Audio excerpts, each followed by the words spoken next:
ఈరోజు నేను ఊరికి తిరగడానికి ఇలా బయలుదేరాను అనమాట. బయలుదేరుతుండగానే నేను ఒకరితో కలిసాను అనమాట. అది ఎవరితో అంటే వర్షంతో కలిసాను. చాలా రోజుల తర్వాత కలిసాను అనమాట వర్షంతో. అంటే ఇలా కలుస్తానని నేను ఎప్పుడూ అనుకోలే. బాగా కలిసాను నేను. నువ్వు పక్కెళ్ళి ఆడుకో అమ్మ, ఇప్పుడు నుంచి ఈ ప్లేస్ నాది, నేను ఇక్కడ ఆడుకుంటాను అన్నదనమాట. నేను అలా పక్కెళ్ళి ఆడుకున్నాను అనమాట.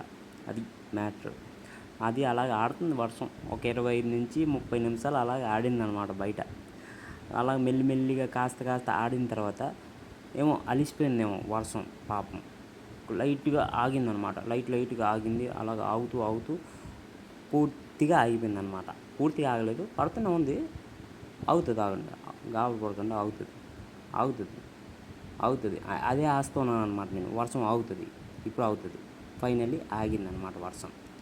ఆగిన తర్వాత నేనేం చేశానంటే బండి తీసుకొని ఇంటికి వెళ్ళిపోయాను అనమాట. ఇంటికి వెళ్ళిన తర్వాత ఒకటి చూసా, నల్ల మేఘాలు ఇటు సైడ్ ఉన్నాయి.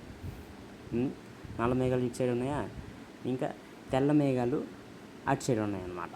అంటే వర్షం ఇటు సైడ్ నుంచి వచ్చింది. అది నేను అబ్జర్వ్ చేశాను, మీరు కూడా చేసేయండి.